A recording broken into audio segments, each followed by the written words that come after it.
कृष्णाय वासुदेवाय हरये परमात्मने प्रणतः क्लेशनाशाय गोविंदाय नमो नमः। ત્રીજો સ્કંદ છઠ્ઠો અધ્યાય વિરાટ શરીરની ઉત્પત્તિ। મૈત્રેય ઋષિએ કહ્યું, સર્વશક્તિમાન ભગવાને જ્યારે જોયું કે પરસ્પર સંગઠિત નહીં હોવાને કારણે આ મહતત્વ વગેરે મારી શક્તિઓ વિશ્વ રચનાના કાર્યમાં અસમર્થ બની રહી છે, ત્યારે તેઓ કાળ શક્તિને અપનાવીને એક સાથે જ મહતત્વ, અહંકાર, પંચભૂતો, 5 તન્માત્રાઓ અને મન સમેત 11 ઇન્દ્રિયો એ 23 તત્વોના સમુદાયમાં પ્રવેશ્યા। તેમનામાં પ્રવેશીને તેમણે જીવોના સુષુપ્ત અદ્રશ્યને જગાડ્યું અને પરસ્પર નોખા થયેલા તે તત્વ સમુદાયને પોતાની ક્રિયાશક્તિ વડે પરસ્પર મેળવી દીધો। આ પ્રમાણે ભગવાને જ્યારે અદ્રષ્ટને કાર્યાભિમુખ કર્યું, ત્યારે તે 23 તત્વોના સમુદાયે ભગવાનની પ્રેરણાથી પોતાના અંશો વડે અધિપુરુષ વિરાટને ઉત્પન્ન કર્યો। અર્થાત જ્યારે ભગવાને અંશરૂપે પોતાના તે શરીરમાં પ્રવેશ કર્યો, ત્યારે વિશ્વરચના કરનારો મહતત્વ વગેરેનો તે સમુદાય એકબીજામાં મળીને પરિણામ પામ્યો। એ તત્વોનું આ પરિણામ એ જ વિરાટ પુરુષ કે જેમાં ચરાચર જગત વિદ્યમાન છે। જળમાં અંડરૂપી જે આશ્રયસ્થાન હતું, તેમાં તે હિરણ્યમય વિરાટ પુરુષ સમસ્ત જીવોને સાથે લઈને 1000 દિવ્ય વર્ષો સુધી રહ્યો।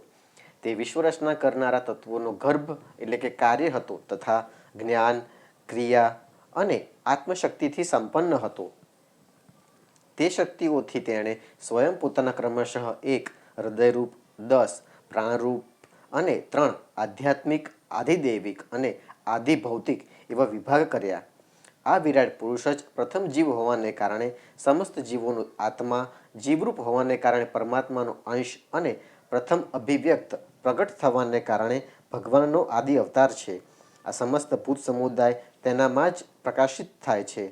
આ વિરાટ પુરુષ અધ્યાત્મ, અધિભૂત અને અધિદેવતા રૂપે 3 પ્રકારનો, પ્રાણ રૂપે 10 પ્રકારનો અને હૃદય રૂપે 1 પ્રકારનો રહેલો છે।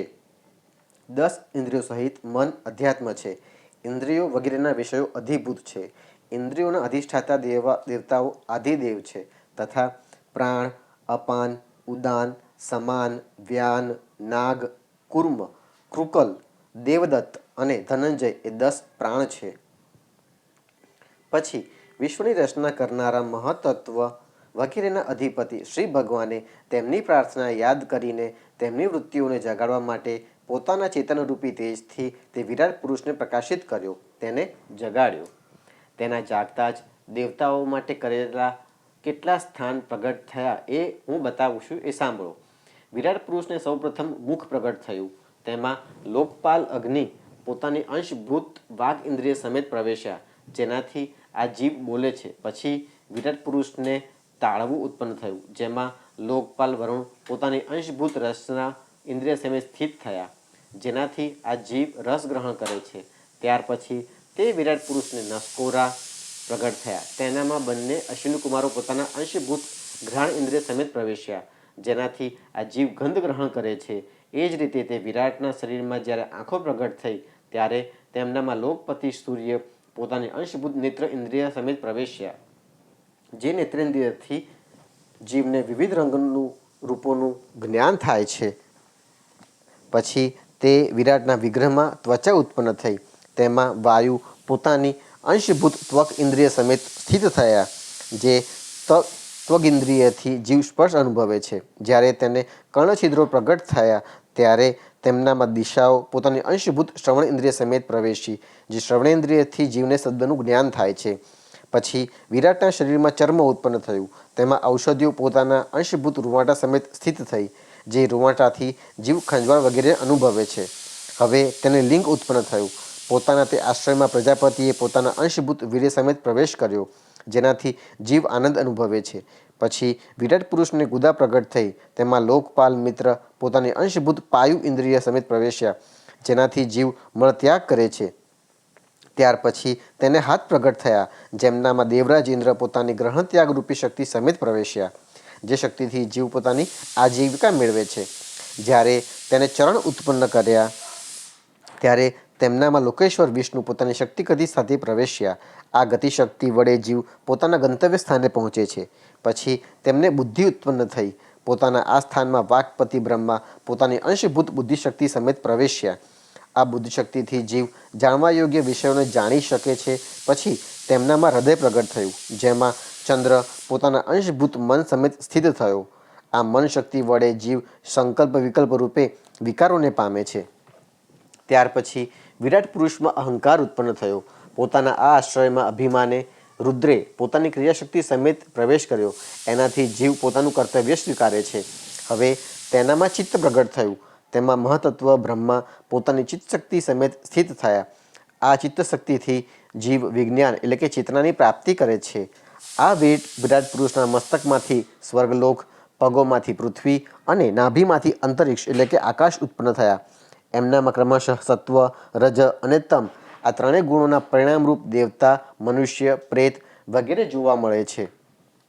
આ પૈકી દેવતાઓ સત્વગુણની અધિકતાને કારણે સ્વર્ગલોકમાં, મનુષ્યો અને તેમનામાં ઉપયોગી ગાય વગેરે પ્રાણીઓ રજોગુણોના પ્રાધાન્યને કારણે પૃથ્વી પર તથા તમોગુણી સ્વભાવવાળા હોવાથી રુદ્રના પાર્ષદો એટલે કે ભૂત, પ્રેત વગેરે બંનેની વચ્ચે રહેલા ભગવાનના નાભિસ્થાનીય અંતરિક્ષ લોકમાં રહે છે.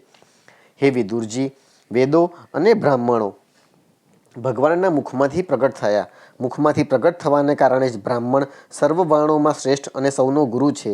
તેમની ભુજાઓમાંથી ક્ષત્રિય વૃત્તિ અને તેનું અવલંબન કરનારો ક્ષત્રિય વર્ણ ઉત્પન્ન થયો, જે વિરાટ ભગવાનનો અંશ હોવાને કારણે જન્મ લઈને ચોર વગેરે ઉપદ્રવોમાંથી બધા વર્ણોનું રક્ષણ કરે છે.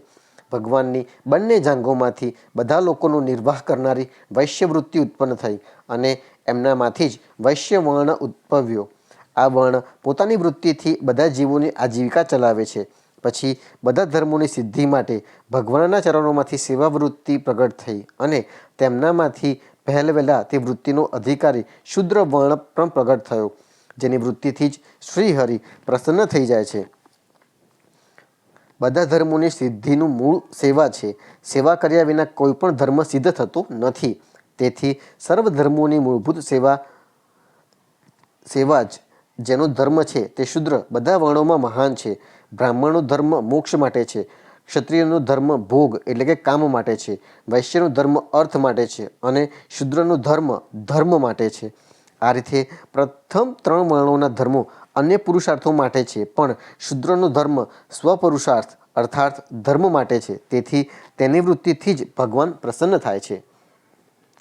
આ ચારે વર્ણો પોતપોતાની વૃત્તિઓ સહિત જેમનામાંથી ઉત્પન્ન થયા છે, તેઓ પોતાના ગુરુ શ્રી હરિનું પોતપોતાના ધર્મો થકી ચિત્તશુદ્ધિ માટે શ્રદ્ધાપૂર્વક પૂજન કરે છે. વિદુરજી, આ વિરાટ પુરુષ ભગવાનની કાળ, કર્મ અને સ્વભાવ ભક્તિથી યુક્ત યોગમાયાના પ્રભાવને પ્રગટ કરનારો છે. તેના સ્વરૂપનું સંપૂર્ણ વર્ણન કરવાનું સાહસ કોણ કરી શકે?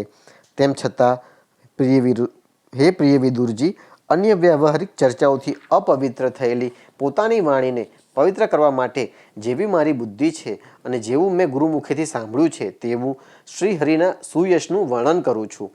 મહાપુરુષોનો મત છે કે પુણ્ય શ્લોક શિરોમણી શ્રીહરિના ગુણોનું ગાન કરવું એ જ મનુષ્યોની વાણીનો તથા વિદ્વાનોના મુખેથી ભગવાનના કથામૃતનું પાન કરવું એ જ તેમના કાનોનો સૌથી મોટો લાભ છે. વત્સ, અમે જ નહીં, આદિકવિ શ્રી બ્રહ્માજીએ 1000 દિવ્ય વર્ષો સુધી પોતાની યોગ પરિપક્વ બુદ્ધિથી વિચાર કર્યો, તો પણ શું તેઓ ભગવાનના અસીમ મહિમાનો પાર પામી શક્યા? આમ ભગવાનની માયા મોટા મોટા માયાવીઓને પણ મોહિત કરી મૂકનારી છે. ચક્રાવામાં નાખનારી તેની ચાલ અનંત છે. તેથી સ્વયં ભગવાન પણ તેનો તાગ પામી શકતા નથી. તો પછી બીજાઓની તો વાત જ ક્યાં કરી? જ્યાં નહીં પહોંચીને મન સહિત વાણી પણ પાછી વળી આવે છે તથા જેમનો પાર પામવામાં અહંકારના અભિમાની રુદ્ર અને અન્ય ઇન્દ્રિયોના અધિષ્ઠાતા દેવતાઓ પણ સમર્થ નથી, તે શ્રી ભગવાનને અમે નમસ્કાર કરીએ છીએ. અધ્યાય 7મો. વિદુરજીના પ્રશ્નો. શ્રી સુખદેવજી કહે છે, મૈત્રેયજીનું બોલવું સાંભળીને વ્યાસસુત બુદ્ધિમાન વિદુરજીએ તેમને પોતાની વાણીથી પ્રસન્ન કરતા કહ્યું.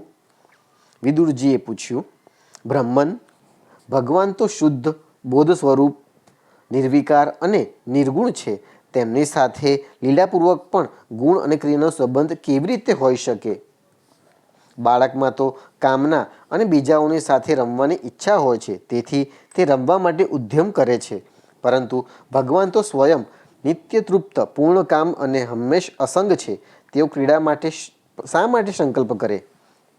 ભગવાને પોતાની ગુણમયી માયાથી સંસારની રચના કરી છે, તેથી તેઓ તેનું પાલન કરે છે અને તેઓ જ તેનો સંહાર કરે છે. જેમના જ્ઞાનનો દેશ, કાળ અથવા અવસ્થાથી આપોઆપ જ અથવા અન્ય કોઈ નિમિત્તથી પણ ક્યારેય લોપ થતો નથી, તેમનો માયાની સાથે કેવી રીતે સંયોગ થઈ શકે? એકમાત્ર આ ભગવાન જ સમસ્ત ક્ષેત્રોમાં તેમના સાક્ષીરૂપી રહેલા છે, તો પછી એમને દુર્ભાગ્યની અથવા કોઈપણ પ્રકારના કર્મજન્ય ક્લેશની પ્રાપ્તિ કેમ થઈ શકે? દાખલા તરીકે રામાવતારમાં વનવાસ વગેરેનું તથા સીતાના વિરહનું દુઃખ સહન કર્યું આદિ ક્લેશ કેમ પ્રાપ્ત થયા? હે ભગવાન, આ અજ્ઞાન સંકટમાં પડીને મારું મન પણ ઘણું જ ખિન્ન થઈ રહ્યું છે. તમે મારા મનના આ મોહ એટલે કે અજ્ઞાનને કૃપા કરીને દૂર કરો. શ્રી સુખદેવજી કહે છે, તત્વ જિજ્ઞાસુ વિદુરજીથી આવી પ્રેરણા પામીને અહંકાર રહિત શ્રી મૈત્રેયજીએ ભગવાનનું સ્મરણ કરતાં કરતાં સસ્મિત કહ્યું, આત્મા સર્વદા મુક્ત સ્વરૂપ છે, તે બધાનું ઈશ્વર છે. તેનું દીનતાને પ્રાપ્ત થવું, બંધનને સ્વીકારવું, જેમ કે સીતાના વિરહમાં શ્રીરામનું દુઃખી થવું, રણ છોડીને નાસી જવું વગેરે ભગવાનની જ માયા છે. આવી લીલા કરવી એ પણ ભક્તોને આનંદિત કરવા માટે જ હોય છે.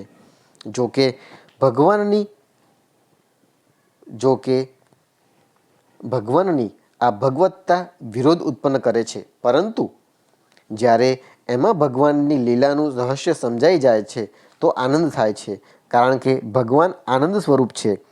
જે રીતે સ્વપ્ન જોનારા મનુષ્યને પોતાનો શિરચ્છેદ વગેરે પ્રવૃત્તિઓ થતી નહીં હોવા છતાં પણ સત્ય જેવી ભાસે છે, તે જ રીતે આ જીવને બંધન વગેરે નહીં હોવા છતાં પણ અજ્ઞાનને લીધે એવો ભાસ થાય છે.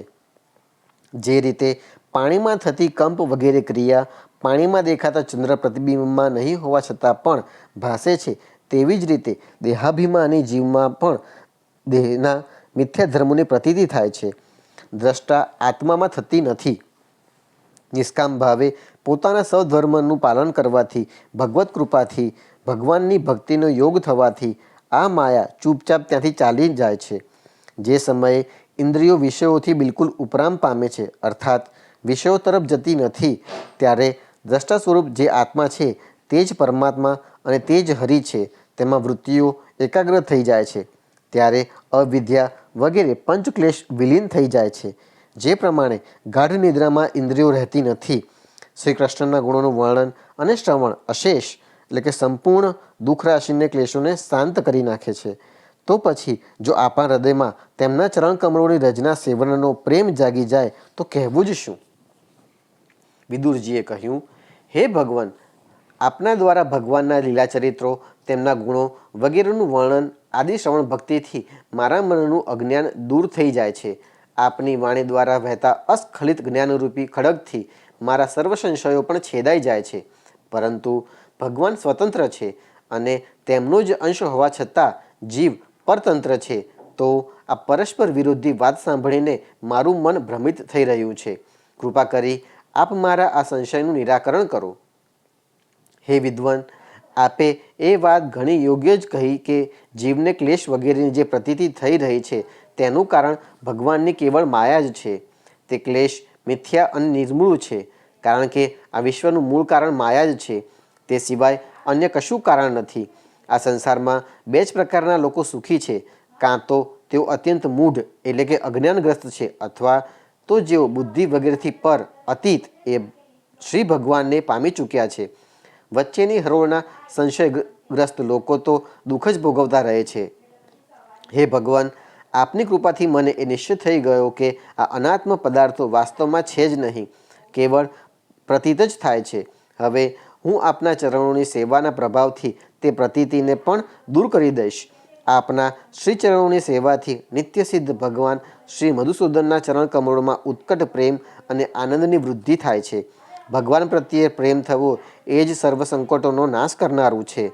મહાત્માઓ તો ભગવાનને પામવાનો સાક્ષાત માર્ગ જ હોય છે. તેમને ત્યાં હંમેશ દેવોના દેવ શ્રી હરિના ગુણોનું ગાન થતું રહે છે. અલ્પપુણ્યના મનુષ્યને તેમની સેવાનો અવસર મળવો એ અત્યંત મુશ્કેલ છે. હે ભગવાન, તમે કહ્યું કે સૃષ્ટિના પ્રારંભમાં ભગવાને ક્રમશઃ મહત્ત્વ વગેરે તત્વો અને તેમના વિકારો રચીને પછી તેમના અંશોથી વિરાટ પુરુષને ઉત્પન્ન કર્યો અને ત્યાર પછી તેઓ સ્વયં તેમાં પ્રવેશ્યા. તે વિરાટને હજારો પગ, જાંઘો અને બાહુઓ છે. વેદ તેમને આદિપુરુષ કહે છે. તેમનામાં જ આ બધા લોક વિસ્તૃત રૂપે મોકળાશથી રહેલા છે.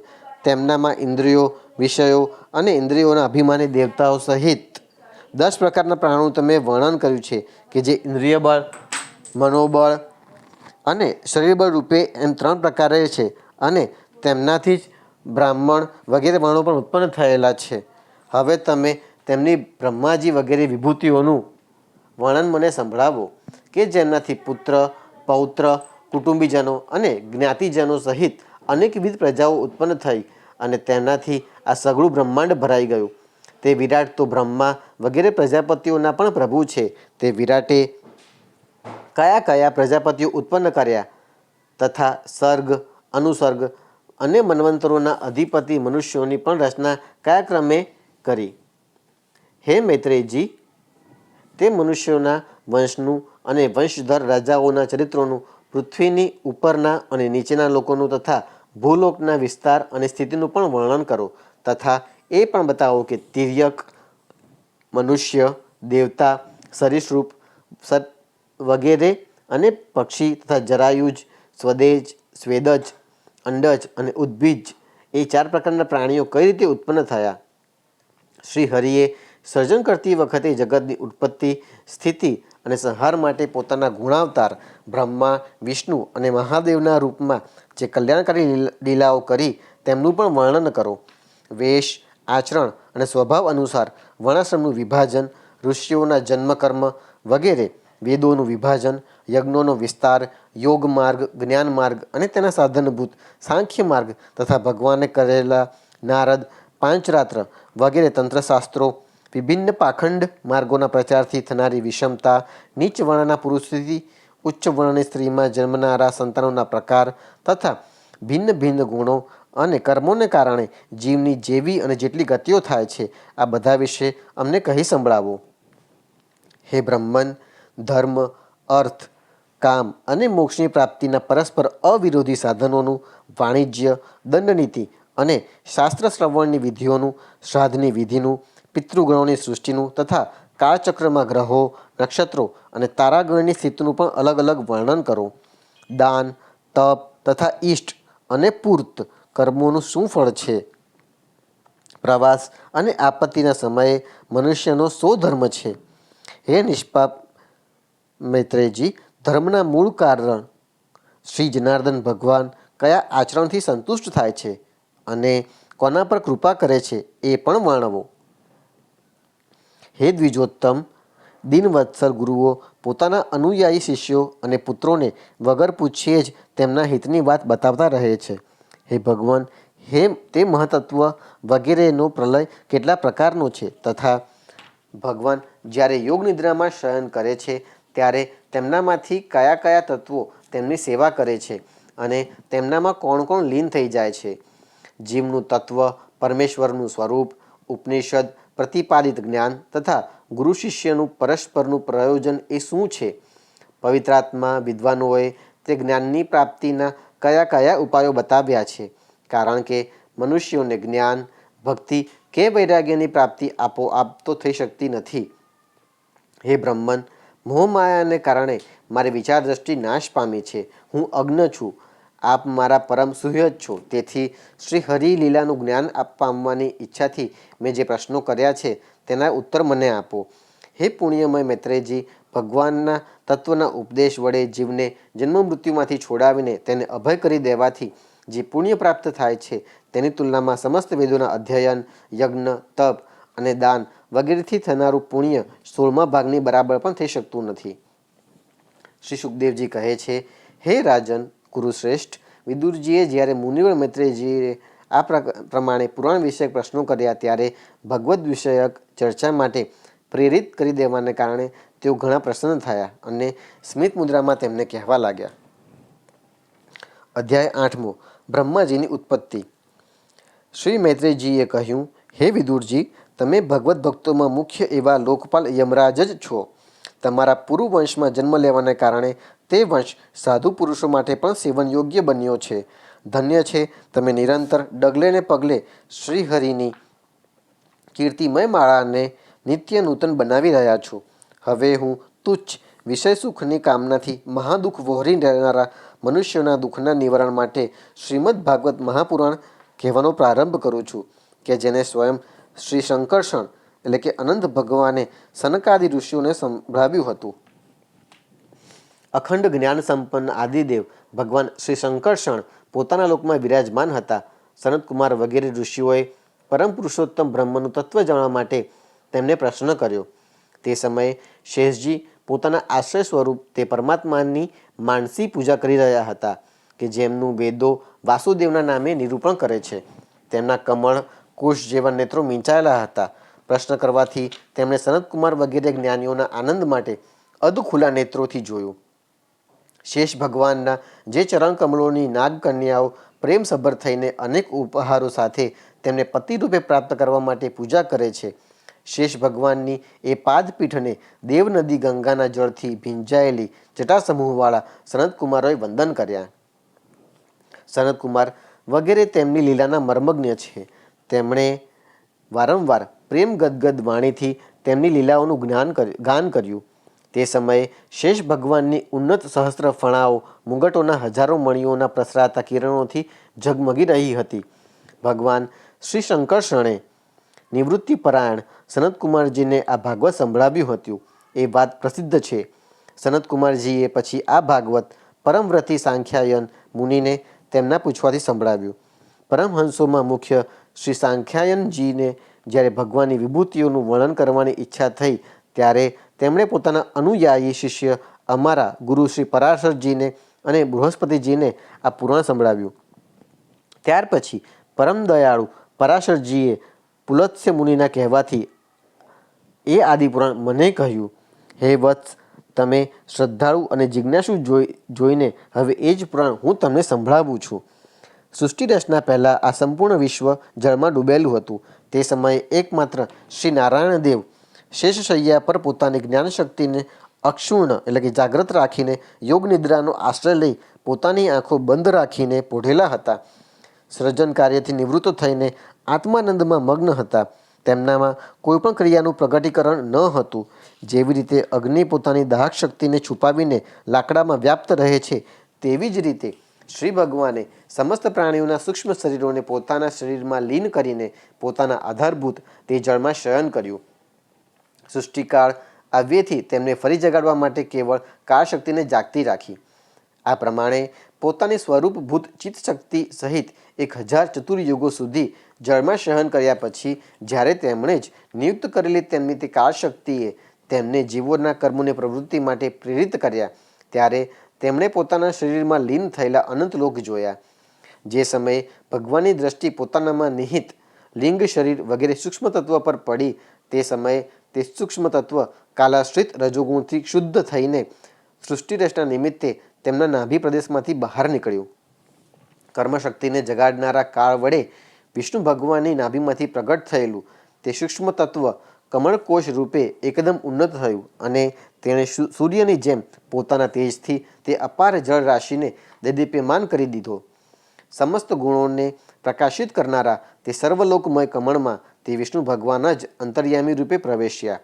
ત્યારે તેમાંથી ભણાવ્યા વિના જ સ્વતઃ સંપૂર્ણ વેદોના જ્ઞાતા સાક્ષાત વેદમૂર્તિ શ્રી બ્રહ્માજી પ્રગટ થયા, કે જેમને લોકો સ્વયંભૂ કહે છે.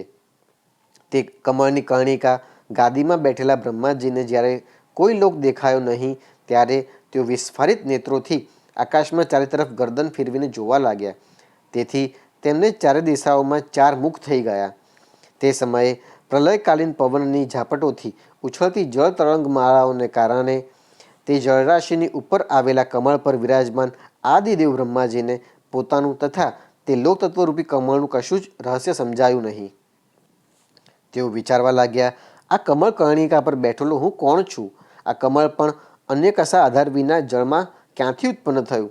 તેની નીચે અવશ્ય કોઈ એવી વસ્તુ હોવી જોઈએ કે જેના આધારે આ રહેલું છે. આમ વિચારીને તેઓ તે કમળની નાળના સૂક્ષ્મ છિદ્રોમાં થઈને તે પાણીમાં બેઠા, પરંતુ તે નાળના આધારને શોધતા શોધતા નાભી પ્રદેશની નજીક પહોંચ્યા તો પણ તેઓ તેને પામી શક્યા નહીં. હે વિદુરજી, તે અપાર અંધકારમાં પોતાના ઉત્પત્તિ સ્થાનને શોધતા શોધતા બ્રહ્માજીને ઘણો કાળ વીતી ગયો. આ કાળ જ ભગવાનનું ચક્ર છે, જે પ્રાણીઓને ભયભીત કરતું રહીને તેમના આયુષ્યને ક્ષીણ કરતું રહે છે. અંતે વિફળ મનોરથના થઈને તેઓ ત્યાંથી પાછા વળ્યા અને ફરી પોતાના આધારભૂત કમળ પર બેસીને ધીરે ધીરે પ્રાણવાયુને જીતીને ચિત્તને સંકલ્પ શૂન્ય કર્યું અને સમાધિમાં સ્થિત થઈ ગયા. આ પ્રમાણે પુરુષના પૂરા આયુષ્ય બરાબરના સમય અર્થાત દિવ્ય 100 વર્ષ સુધી સારી રીતે યોગાભ્યાસ કરવાથી બ્રહ્માજીને જ્ઞાન પ્રાપ્ત થયું.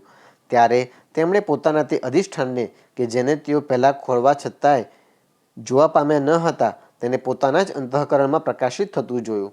તેમણે જોયું કે તે પ્રલયકાલીન જળમાં શેષજીના કમળનાળ સદૃશ ગોરા અને વિશાળ વિગ્રહની શૈયા પર પુરુષોત્તમ ભગવાન એકલા જ સૂતેલા છે. શેષજીની 10,000 ફણાઓ છત્રની જેમ ફેલાઈ છે. તેમના મસ્તકો પર મુગટો શોભાયમાન છે. તેમનામાં જે મણીઓ જડેલા છે તેમની કાંતિથી ચારે તરફનો અંધકાર દૂર થઈ ગયો છે. તેઓ પોતાના શામળા શરીરની આભા એટલે કે તેજથી મરકતમણી પર્વતની શોભાને લજ્જિત કરી રહ્યા છે. તેમની કમળ પરનો પીળો પટ પર્વતના ટોચના પ્રદેશમાં છવાયેલા સંધ્યાકાળના પીળા પીળા ચમકીલા મેઘોની આભાને ઝાંખી પાડી રહ્યો છે. માથા પરનો સુશોભિત સોનાનો મુગટ સુવર્ણમય શિખરોનો ગર્વ ગાળી રહ્યો છે. તેમની વનમાળા પર્વતના રત્નો, જળધોધ, ઔષધિઓ અને પુષ્પોના સૌંદર્યને પરાજિત કરી રહી છે તથા તેમના ભુજદંડ, વેણુદંડને અને ચરણો વૃક્ષોને તિરસ્કારી રહ્યા છે. તેમનો તે શ્રી વિગ્રહ પોતાના પરિમાણથી લંબાઈ પહોળાઈમાં ત્રિલોકીને સમાવી લઈ રહ્યો છે. તે પોતાની શોભાથી વિચિત્ર અને દિવ્ય વસ્ત્રાભૂષણોની શોભાને સુશોભિત કરનારો હોવા છતાં પણ પિતાંબર વગેરે યુક્ત પોતાની વેશભૂષાથી સુસજ્જિત છે. પોતપોતાની અભિલાષાની પૂર્તિ માટે ભિન્ન ભિન્ન માર્ગે પૂજા કરનારા ભક્તોને કૃપાપૂર્વક ભક્તની ઈચ્છાના કલ્પતરુ એવા ચરણકમળોનું દર્શન આપી રહ્યા છે કે જેમના સુંદર આંગળીઓના સમુદાય નખચંદ્રોની ચાંદનીથી નોખા નોખા સ્પષ્ટ ચમક્યા કરે છે. સુંદર નાક, કૃપા વરસાવતા ભવા, કાનોમાં ઝળહળતા કુંડળોની શોભા, બિંબફળ જેવા લાલ લાલ હોઠોની કાંતિ અને લોકપીડા હરનારી સ્મિતથી યુક્ત મુખારવિંદથી તેઓ પોતાના ભક્તોનું સન્માન, અભિવાદન, અભિનંદન કરી રહ્યા છે. હે વત્સ, તેમના નિતંબ પર કદંબ પુષ્પના કેસર જેવું પીળું વસ્ત્ર અને સુવર્ણમય કટી મેખલા કંદોરો શોભી રહ્યા છે તથા વક્ષસ્થળ પર અમૂલ્ય હારની અને સોનેરી રેખાવાળા શ્રી વત્સ ચિહ્નની અપૂર્વ શોભા દીપી રહી છે. તેઓ અપ્રગટ મૂળવાળા ચંદન વૃક્ષ જેવા છે. મહામોંઘા કેસર અને ઉત્તમોત્તમ મણીઓથી સુશોભિત તેમના વિશાળ ભુજદંડ જાણે કે તેમની હજારો ડાળીઓ છે અને ચંદનના વૃક્ષોમાં જેમ મોટા મોટા સાપ લપેટાયેલા રહે છે તેવી જ રીતે તેમના ખભાઓ પર શેષજીની ફણાઓ લપેટી રહી છે. નાગરાજ અનંતના બાંધવ તે શ્રીનારાયણ એવા જણાય છે કે જાણે જળથી ઘેરાયેલો કોઈ પર્વતરાજ જ હોય. પર્વત પર જેમ અનેક જીવો રહે છે તે જ રીતે તેઓ સમસ્ત ચરાચરના આશ્રય છે. શેષજીની ફણાઓ પર જે હજારો મુગટ છે તે જાણે કે તે પર્વતના સુવર્ણમંડિત શિખરો જ છે તથા વક્ષસ્થળ પર વિરાજેલો કૌસ્તુભ મણિ જાણે કે તે પર્વતના ગર્ભમાંથી પ્રગટેલું રત્ન છે. પ્રભુના ગળામાં વેદરૂપી ભમરાઓથી ગુંજતી પોતાની કીર્તિમયી વનમાળા વિરાજી રહી છે. સૂર્ય, ચંદ્ર, વાયુ, અગ્નિ વગેરે દેવતાઓની પણ ત્યાં સુધી પહોંચ નથી તથા ત્રણેય લોકમાં વિના અવરોધ વિચરણ કરનાર સુદર્શન ચક્ર વગેરે આયુધો પણ શ્રી પ્રભુની આજુબાજુ ઘૂમતા જ રહે છે. તેમના માટે પણ તેઓ અત્યંત દુર્લભ જ છે.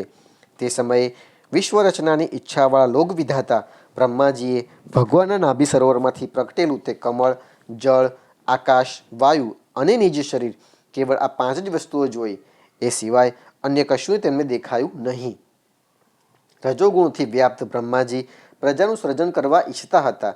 તેમણે જ્યારે સૃષ્ટિના કારણરૂપ માત્ર આ 5 જ વસ્તુઓ જોઈ ત્યારે તેઓ લોકરચના માટે ઉત્સુક હોવાને કારણે અચિંત્ય ગતિના શ્રીહરિમાં ચિત્ત પરોવીને તે પરમ પૂજનીય પ્રભુની સ્તુતિ કરવા લાગ્યા. અધ્યાય 9. બ્રહ્માજીએ કરેલી ભગવાનની સ્તુતિ.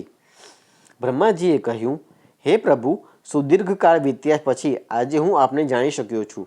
અહો, કેવું દુર્ભાગ્ય કે શરીરધારી જીવ આપના સ્વરૂપને જાણી શકતા નથી. હે ભગવાન, આપના સિવાય અન્ય કોઈ વસ્તુ છે જ નહીં. જે કંઈ પ્રતીત થાય છે તે પણ સ્વરૂપથી સત્ય નથી, કારણ કે માયાના ગુણોથી ક્ષુબ્ધ થવાને કારણે કેવળ આપ જ અનેક રૂપોમાં પ્રતીત થઈ રહ્યા છો. હે દેવ, આપની ચિત્ત શક્તિ પ્રકાશિત રહેવાને કારણે અજ્ઞાન આપનાથી સદૈવ દૂર રહે છે. આપનું આ રૂપ કે જેના નાભિકમળમાંથી હું પ્રગટ થયો છું તે સેંકડો અવતારોનું મૂળ કારણ છે.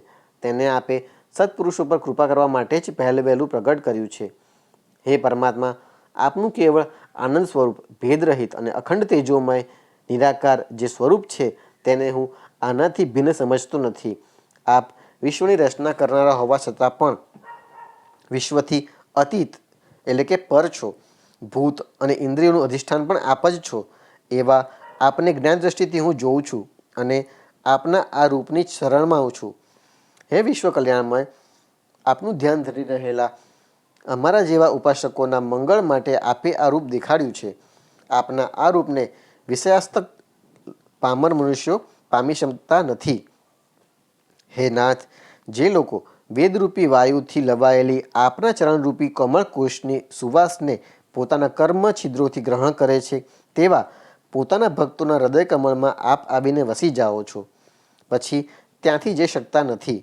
બ્રહ્મની જેમ ત્યાં અટકી જાઓ છો, કેમ કે પરાભક્તિની દોરીથી ભક્તોએ પણ આપના પાદ પદ્મને બાંધી રાખ્યા છે.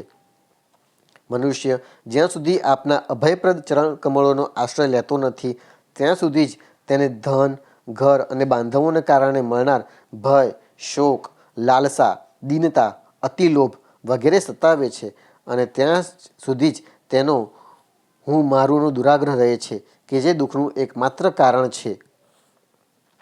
જેઓ બધા પ્રકારના અમંગળોનો નાશ કરનારા આપના શ્રવણ, કીર્તન વગેરે ભક્તિ પ્રસંગોથી દૂર રહે છે અને જેમની ઇન્દ્રિયો આપથી વિમુખ છે એવા લોકો દીન અને મનોમન વિષયાતુર થઈને નિરંતર કુકર્મોમાં રત રહે છે.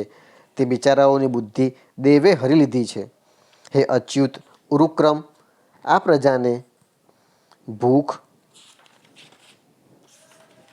તરસ, વાત, પિત્ત, કફ, ઠંડી, ગરમી, પવન અને વરસાદને લીધે પરસ્પર એકબીજાને લીધે થતા કામાગ્નિ અને દુઃસહ ક્રોધને લીધે વારંવાર દુઃખ પામતી જોઈને મારું મન ઘણું ઉદાસ થાય છે. હે સ્વામી, જ્યાં સુધી મનુષ્ય ઇન્દ્રિયોના અને વિષયરૂપી માયાના પ્રભાવથી પોતાને આપનાથી ભિન્ન જુએ છે ત્યાં સુધી તેના માટે આ સંસાર ચક્રનું નિવારણ થતું નથી. જોકે આ સંસાર મિથ્યા છે તો પણ કર્મ ફળ ભોગનું ક્ષેત્ર હોવાને કારણે તે આ પ્રજાને અનેક પ્રકારના દુઃખોમાં નાખતો રહે છે. હે દેવ, જે લોકોની ઇન્દ્રિયો અનેક પ્રકારના કર્મોમાં ફસાયેલી રહેવાને કારણે દિવસભર ત્રસ્ત રહે છે, રાત્રિના સમયે ગાઢ નિદ્રામાં અચેત રહે છે, ક્યારેક અનેક પ્રકારના મનોરથોનું ચિંતન કરવાને કારણે વારંવાર તેમની નિંદ્રા ભંગ થતી રહે છે. ભાગ્યવશાત આવા લોકોને અર્થસિદ્ધિ પણ પ્રાપ્ત થતી નથી. આવા ભગવત પ્રાપ્તિ માટેના એકમાત્ર સાધન એવા ઋષિ જેવા મનુષ્ય દેહને પ્રાપ્ત કરીને પણ આપની ભક્તિથી વિમુક્ત થવાને કારણે આ સંસારમાં ભટક્યા કરે છે. હે નાથ, જે લોકોએ પોતાનો ભાવ આપની સાથે જોડી દીધો છે એવા ભક્તોના શુદ્ધ હૃદય કમળમાં આપ નિવાસ કરો છો. એવા લોકો દ્વારા આપના ગુણોનું શ્રવણ કરવાથી આપનું સ્વરૂપ જાણી શકાય છે. હે પુણ્યશ્લોક પ્રભુ, આપના ભક્તો જે ભાવનાથી આપનું ચિંતન કરે છે તે સાધુજનો પર કૃપા કરવા માટે આપ તે રૂપ ધારણ કરી લો છો. હે ભગવાન, આપ એક જ છો તથા સમસ્ત પ્રાણીઓના અંતઃકરણોમાં રહેલા છો અને તેમના પરમ કલ્યાણકારી અંતરાત્મા છો. તેથી જો દેવતાઓ પણ હૃદયમાં જાત જાતની કામનાઓ રાખીને વિવિધ પ્રકારની વિપુલ સામગ્રીઓથી આપનું પૂજન કરે છે તો તેનાથી આપ એટલા પ્રસન્ન થતા નથી કે જેટલા પ્રાણીઓ પર દયા કરવાથી થાઓ છો, પરંતુ તે સર્વભૂત દયા અસત્પુરુષોને અત્યંત દુર્લભ છે. જે કર્મ આપને અર્પણ કરી દેવામાં આવે છે તેનો ક્યારેય નાશ થતો નથી, તે અક્ષય થઈ જાય છે. તેથી વિભિન્ન પ્રકારના કર્મ, યજ્ઞ, દાન, કઠોર તપ, વ્રત વગેરે વડે આપની પ્રસન્નતા પ્રાપ્ત કરવી એ જ મનુષ્યનું સૌથી મોટું કર્મફળ છે. કારણ કે આપની પ્રસન્નતા થતાં એવું કયું ફળ છે કે જે સુલભ ન થઈ જાય? આપ સદૈવ પોતાના સ્વરૂપના પ્રકાશથી જ પ્રાણીઓના ભેદભ્રમ રૂપી અંધકારનો નાશ કરતા રહો છો તથા આપ જ જ્ઞાનનું અધિષ્ઠાન સાક્ષાત પરમ પુરુષ છો. હું આપને નમસ્કાર કરું છું. સંસારની ઉત્પત્તિ, સ્થિતિ અને સંહારના નિમિત્તે માયાની જે લીલા થાય છે તે આપનો જ ખેલ છે. તેથી આપ પરમેશ્વરને હું વારંવાર નમસ્કાર કરું છું, જેઓ પ્રાણત્યાગ કરતી વખતે આપના અવતાર, ગુણો અને કર્મો સૂચવનારા દેવકીનંદન, જનાર્દન, કંસનિકંદન, પાર્થસારથી વગેરે નામોનું વિવશ થઈને પણ ઉચ્ચારણ કરે છે. તેઓ અનેક જન્મોના પાપોમાંથી તત્કાળ છૂટી જઈને માયા વગેરે આવરણોથી રહિત બ્રહ્મપદ પામે છે. આપ નિત્ય અજન્મા છો. હું આપનું શરણ લઉં છું. હે ભગવાન, આ વિશ્વવૃક્ષ રૂપે આપ જ વિરાજમાન છો. આપ જ પોતાની મૂળ પ્રકૃતિ સ્વીકારીને જગતની ઉત્પત્તિ, સ્થિતિ અને પ્રલય માટે મારા એટલે કે બ્રહ્માના, આપના પોતાના, વિષ્ણુના અને મહાદેવજીના રૂપમાં 3 મુખ્ય શાખાઓમાં વિભક્ત થયા છો અને પછી પ્રજાપતિઓ, મનુઓ વગેરે શાખા ઉપશાખાઓ રૂપે ફેલાઈને ઘણા વિસ્તૃત થયા છો. હું આપને નમસ્કાર કરું છું. હે ભગવાન, આપે આપની આરાધનાને જ લોકો માટે કલ્યાણકારી સ્વધર્મ બતાવી છે, પરંતુ લોકો એ તરફ ઉદાસીન રહીને સદૈવ વિપરીત નિષિદ્ધ કર્મોમાં રત રહે છે. આવી પ્રમાદ અવસ્થામાં પડેલા આ જીવોની જીજીવિષા જે સદૈવ સાવધ રહીને અતિશીઘ્ર કાપતો રહે છે, તે બળવાન કાળ પણ આપનું જ સ્વરૂપ છે. હું તે કાળને નમસ્કાર કરું છું.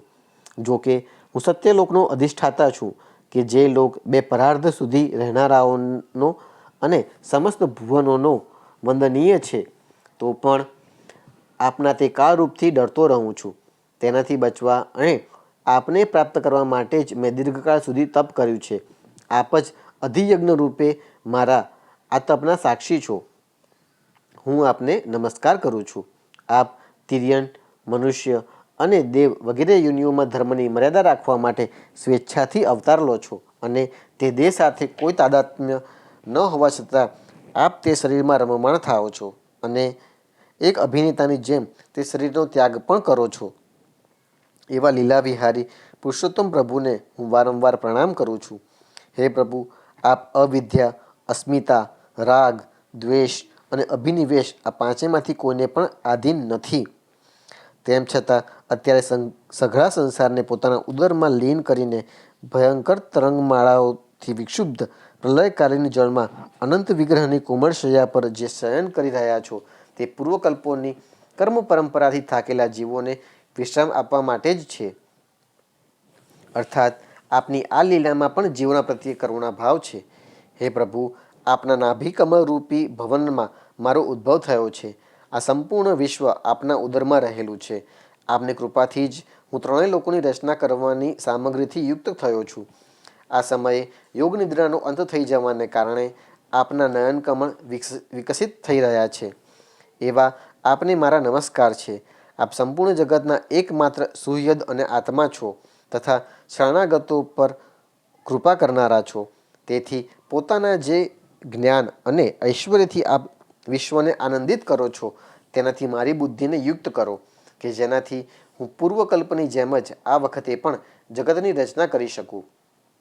ભક્તોને વરદાન આપનારા આ ભગવાને પોતાની શક્તિ લક્ષ્મીજીની સાથે અનેક ગુણાવતાર ધારણ કર્યા છે.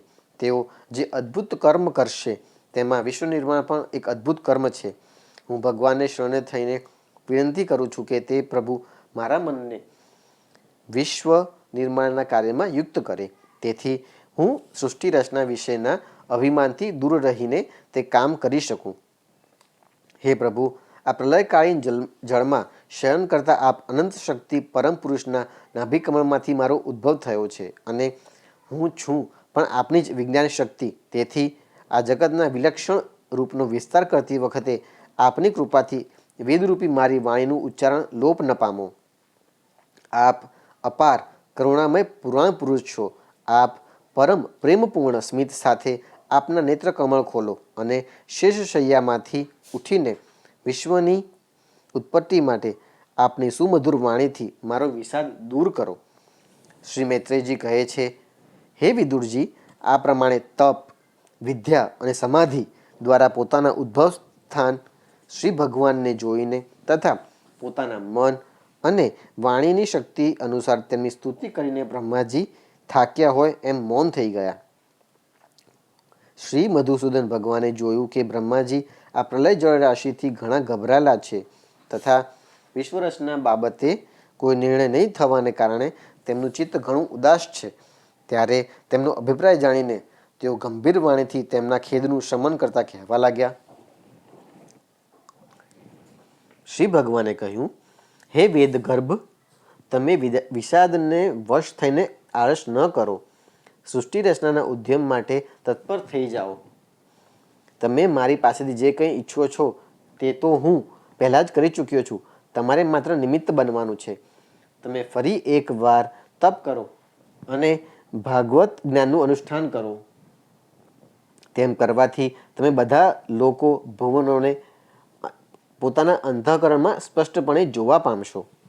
પછી ભક્તિયુક્ત અને સમાહિત ચિત્તના બનીને તમે મને સમસ્ત લોકોમાં અને તમારા પોતાનામાં વ્યાપ્ત જોઈ શકશો તથા સમસ્ત લોકને અને સ્વયં પોતાને મારામાં જોવા પામશો. જીવ જ્યારે લાકડામાં વ્યાપ્ત અગ્નિની જેમ સમસ્ત ભૂતોમાં મને જ રહેલો જુએ છે ત્યારે તે પોતાના અજ્ઞાનરૂપી મળથી મુક્ત થઈ જાય છે. જ્યારે તે પોતાને ભૂતો, ઇન્દ્રિયો, ગુણો અને અંતઃકરણથી રહિત તથા સ્વરૂપથી મારાથી અભિન્ન એકરૂપ જુએ છે ત્યારે તે મોક્ષપદ મેળવી લે છે.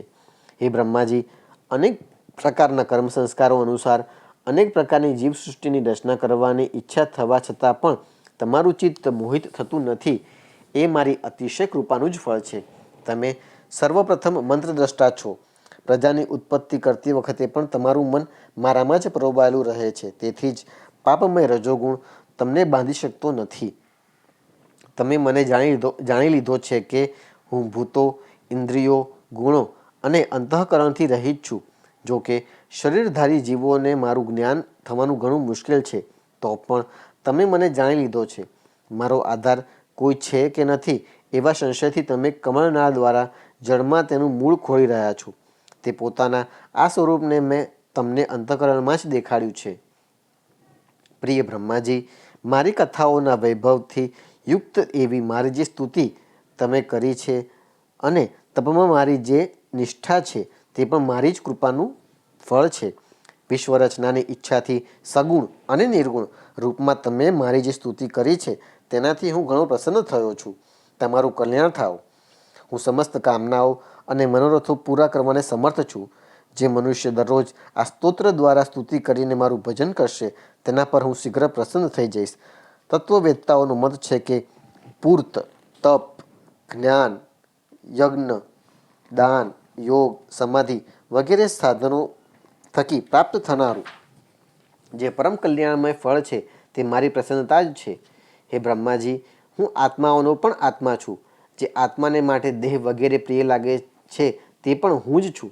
તેથી મને જ પ્રેમ કરવો જોઈએ.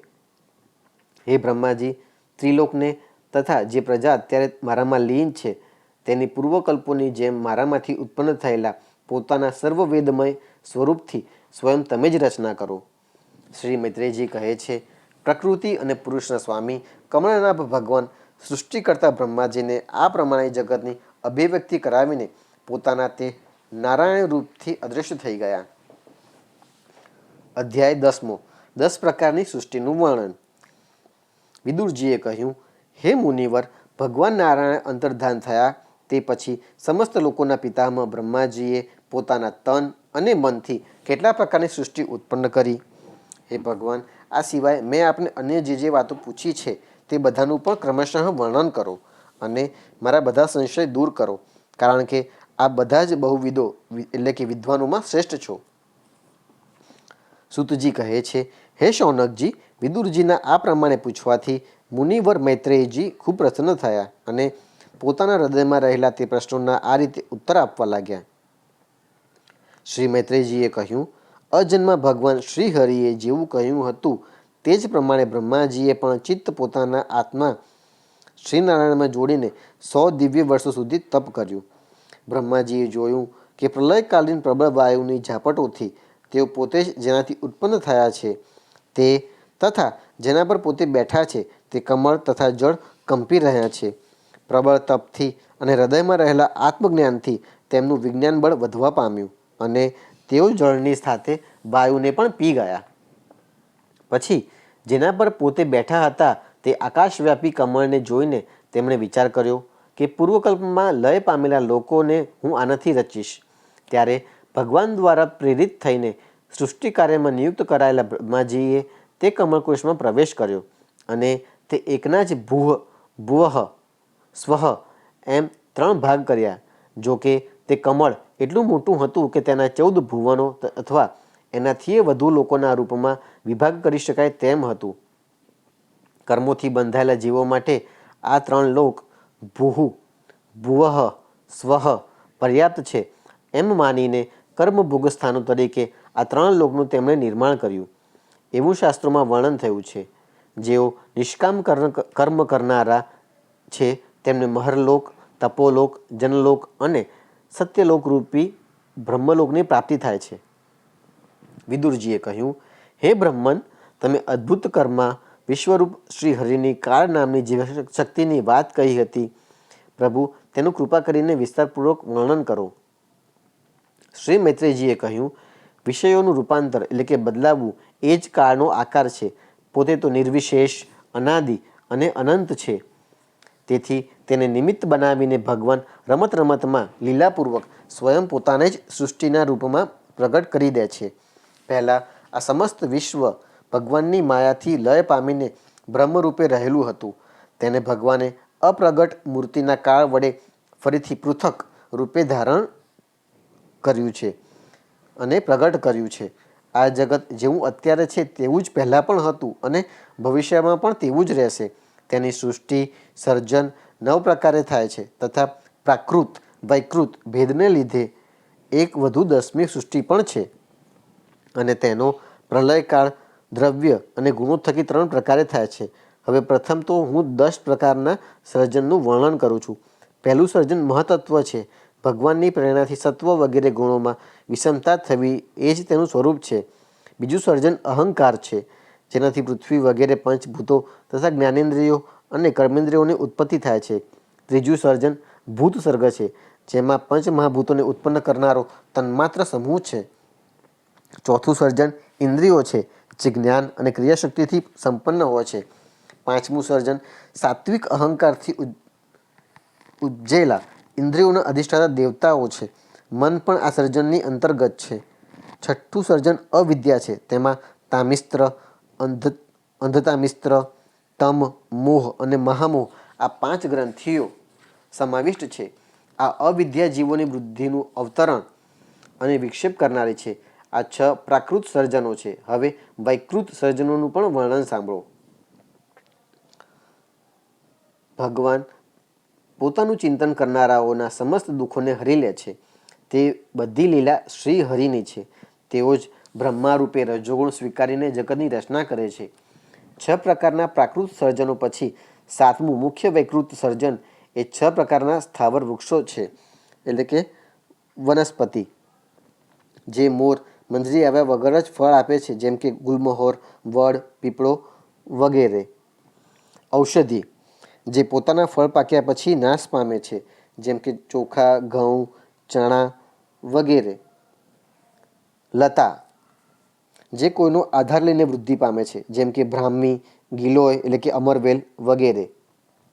વિરુદ્ધ, ત્વક્સાર, જેમની છાલ ઘણી કઠણ હોય છે, જેમ કે વાંસ વગેરે. વિરુદ્ધ, જે વેલી જમીન પર ફેલાય છે પરંતુ કઠણ હોવાથી ઉપર ચડતી નથી, જેમ કે ટેટી, તરબૂચ વગેરે. દ્રુમ, જેમને પહેલાં ફૂલ બેસે છે પછી તે ફૂલના સ્થળે જ ફળ લાગે છે, જેમ કે આંબો, જાંબુ વગેરે. અને એમનું સંચરણ નીચે મૂળથી ઉપર તરફ થાય છે. એમનામાં ઘણું કરીને જ્ઞાનશક્તિ પ્રગટ થતી નથી. આ વૃક્ષો અંદરો અંદર કેવળ સ્પર્શ અનુભવે છે, તથા એમનામાંના પ્રત્યેકમાં કોઈ વિશેષ ગુણ હોય છે. 8મું સર્જન તિર્યક યોનિ પશુ પક્ષીઓ છે. તે 28 પ્રકારની માનવામાં આવી છે. તે યોનિઓને કાળનું જ્ઞાન હોતું નથી. તમોગુણની અધિકતાને કારણે તેઓ કેવળ ખાવું, પીવું, મૈથુન કરવું, ઊંઘવું વગેરે જ જાણે છે. તેમને સૂંઘવા માત્રથી વસ્તુઓનું જ્ઞાન થઈ જાય છે. તેમના હૃદયમાં વિચારશક્તિ કે દૂરંદેશિતા હોતી નથી. હે સાધુ શ્રેષ્ઠ, આ તિર્યકોમાં ગાય, બકરો, ભેંસ, કાળિયાર, સુવર, નીલગાય, રૂરુ નામક મૃગ, ઘેટું અને ઊંટ આ દ્વિશફ 2 ખરીવાળા પશુ કહેવાય છે. ગધેડું, ઘોડો, ખચ્ચર, ગૌરમૃગ, શરભ અને ચમરી આ 1 શફ એટલે કે 1 ખરીવાળા છે. હવે 5 નખવાળા પશુઓના નામ સાંભળો. કૂતરો, શિયાળ, વરુ, વાઘ, બિલાડો, સસલું, સાહુડી, સિંહ, વાંદરો, હાથી, કાચબો, ઘો, મગર વગેરે પશુઓ 5 નખવાળા છે. કંક એટલે કે બગલો, ગીધ, બટેર, બાજ, કુકડો, ભલ્લુક, મોર, હંસ, સારસ, ચકવો, કાગડો, ઘુવડ વગેરે ઉડનારા જીવો પક્ષી કહેવાય છે. હે વિદુરજી, 9મું સર્જન મનુષ્યો છે. આ એક જ પ્રકારનું છે. તેના આહારની ગતિ ઉપર મોઢાથી નીચે તરફ હોય છે. મનુષ્યો રજોગુણ પ્રધાન, કર્મપરાયણ અને દુઃખરૂપ વિષયોમાં સુખ માનનારા હોય છે. સ્થાવર, પશુ પક્ષી અને મનુષ્ય આ 3 પ્રકારના સર્જનો તથા હવે પછી કહેવામાં આવશે તે દેવસર્ગ વૈકૃત સર્જન છે તથા મહતત્વ વગેરે રૂપી વૈકારિક દેવસર્ગ તેની ગણતરી અગાઉ પ્રાકૃત સર્જનમાં કરી દેવાય છે. આ સિવાય સનતકુમાર વગેરે ઋષિઓનો જે કૌમાર સર્ગ છે તે પ્રાકૃત અને વૈકૃત બંને પ્રકારનો છે. દેવો, પિતૃઓ, અસુરો, ગંધર્વો, અપ્સરાઓ, યક્ષો, રાક્ષસો, સિદ્ધો, ચારણો, વિદ્યાધરો, ભૂત, પ્રેત, પિશાચ, કિન્નર, કિમપુરુષ, અશ્વમુખ વગેરે ભેદથી દેવસૃષ્ટિ 8 પ્રકારની છે.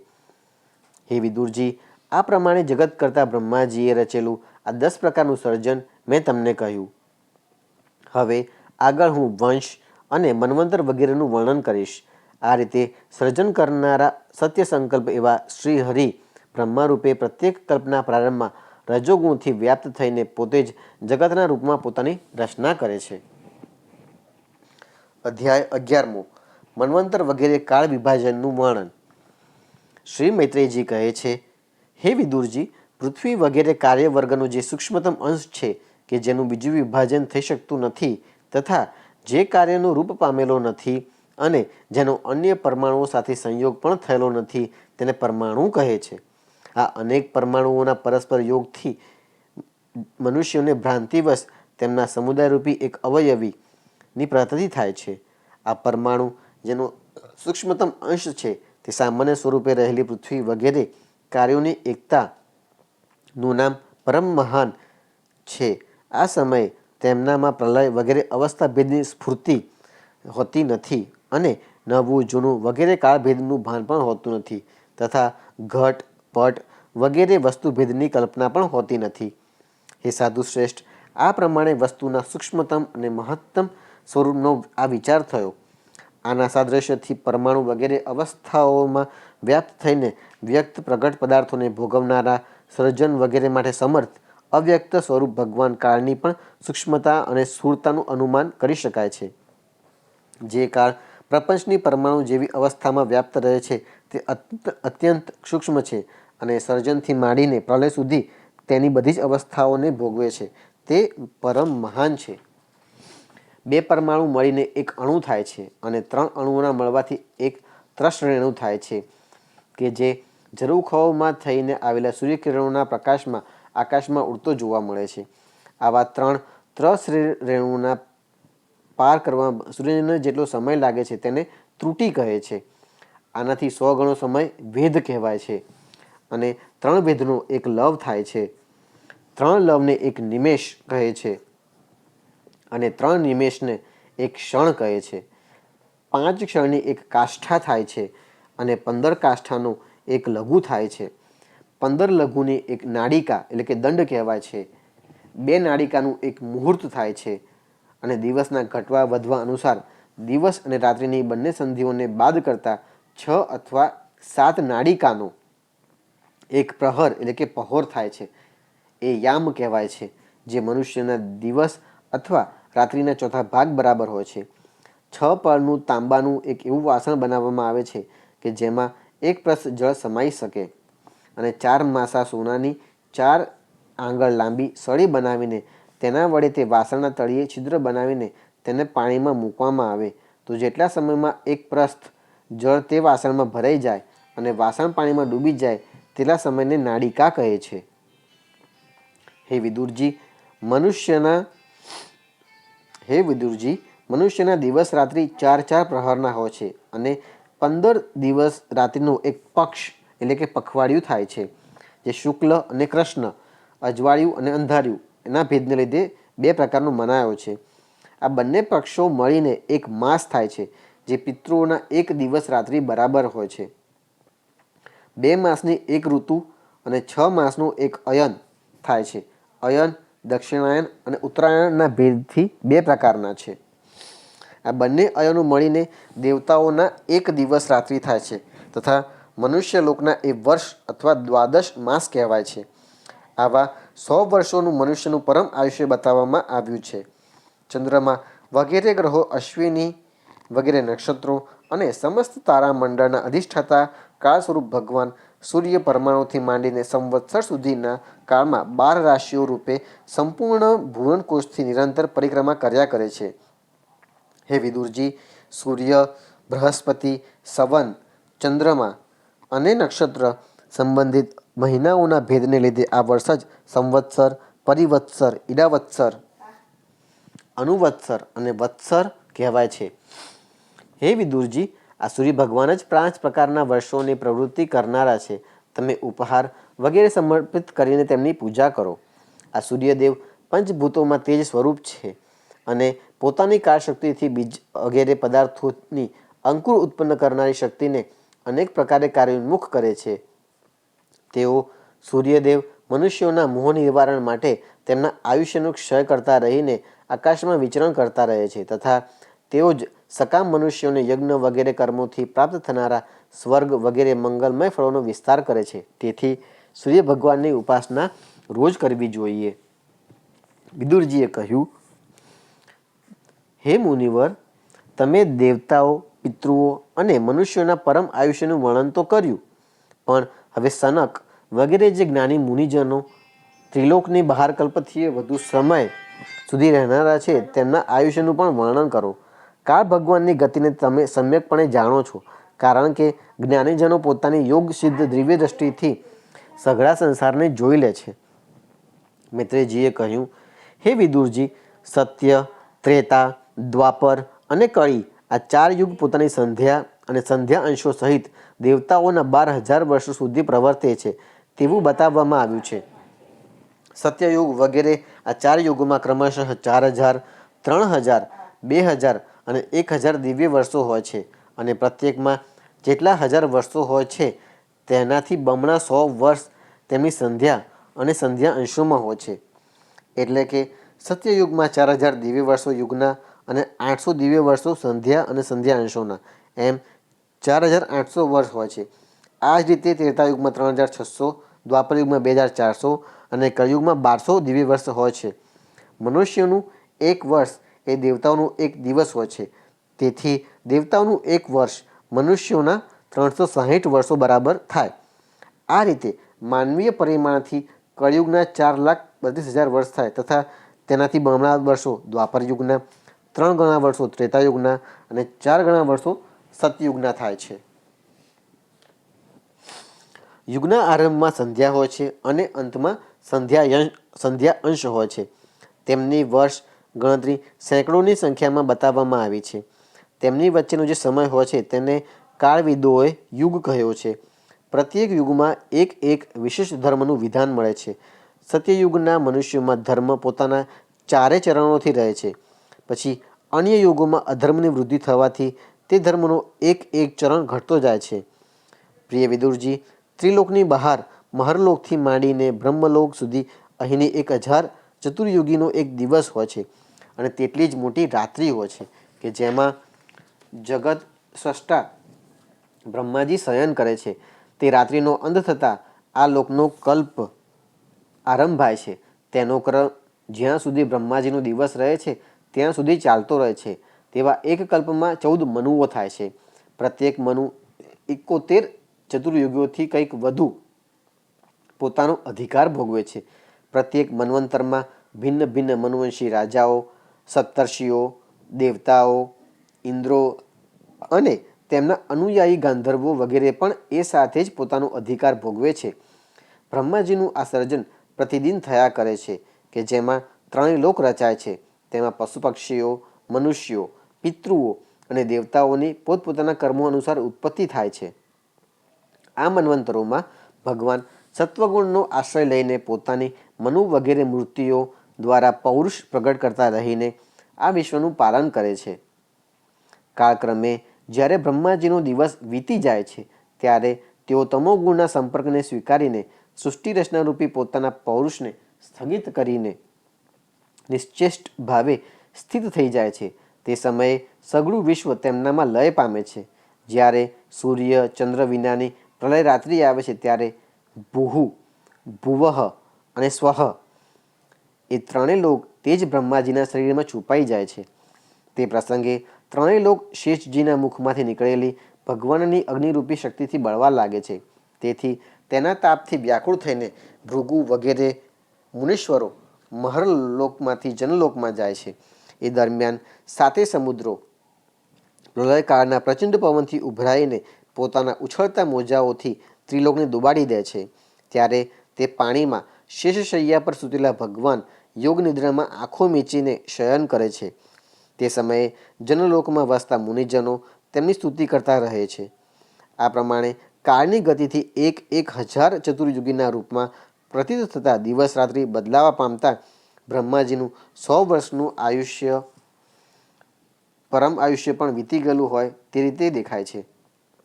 બ્રહ્માજીના આયુષ્યના અર્ધ ભાગને પરાર્ધ કહે છે. અત્યાર સુધી પહેલો પરાર્ધ વીતી ચૂક્યો છે, બીજો પરાર્ધ ચાલી રહ્યો છે. અગાઉના પરાર્ધના આરંભમાં બ્રાહ્મ નામનો મહાન કલ્પ થયો હતો. તેમાં બ્રહ્માજીની ઉત્પત્તિ થઈ હતી. પંડિતો તેને શબ્દ બ્રહ્મ કહે છે. તે પરાર્ધના અંતમાં જે કલ્પ થયો તેને પાદ્મ કલ્પ કહે છે. તેમાં ભગવાનના નાભી સરોવરમાંથી સર્વલોકયુક્ત કમળ પ્રગટ થયું હતું. હે વિદુરજી, આ સમયે જે કલ્પ ચાલી રહ્યો છે તે બીજા પરાર્ધનો આરંભક છે એમ બતાવવામાં આવે છે. આ વારાહ કલ્પના નામે વિખ્યાત છે. આમાં ભગવાને વરાહનું રૂપ ધારણ કર્યું હતું. આ 2 પરાર્ધના કાળને અવ્યક્ત, અનંત, અનાદિ, વિશ્વાત્મા શ્રી હરિના એક નિમેષ આંખના પલકારા જેટલું માનવામાં આવે છે. પરમાણુથી માંડીને દ્વિપરાર્ધ સુધી વિસ્તરેલો કાળ સર્વસમર્થ હોવા છતાં પણ સર્વાત્મા શ્રી હરિ કોઈ પ્રકારનું પ્રભુત્વ દાખવતો નથી. આ કાળ તો તે દેહનું વગેરેનું અભિમાન રાખનારા જીવોનું જ શાસન કરવાને સમર્થ છે. પ્રકૃતિ, મહતત્વ, અહંકાર અને પંચતન્માત્રાઓ આ 8 પ્રકૃતિઓ સહિત 10 ઇન્દ્રિયો, મન અને પંચભૂતો એમ 16 વિકારો સાથે મળીને બનેલો આ બ્રહ્માંડ કોષ અંદરથી 50 કરોડ યોજન વિસ્તારવાળો છે તથા તેની બહાર ચારે તરફ ઉત્તરોત્તર 10 ગણા 7 આવરણ છે. તે બધા સહિત આ બ્રહ્માંડ કોષ જેમાં પરમાણુ જેવો પડી રહેલો દેખાય છે અને જેમાં આવી કરોડો બ્રહ્માંડ રાશિઓ છે તે આ પ્રધાન વગેરે સમસ્ત કારણનું કારણ અક્ષર બ્રહ્મ કહેવાય છે. અને આ જ પુરાણ પુરુષ પરમાત્મા શ્રી વિષ્ણુ ભગવાનનું શ્રેષ્ઠ ધામ એટલે કે સ્વરૂપ છે. કૃષ્ણાય વાસુદેવાય હરે પરમાત્મને પ્રણતઃ ક્લેશનાશાય ગોવિંદાય નમો નમઃ. ગોવિંદાય નમો નમઃ.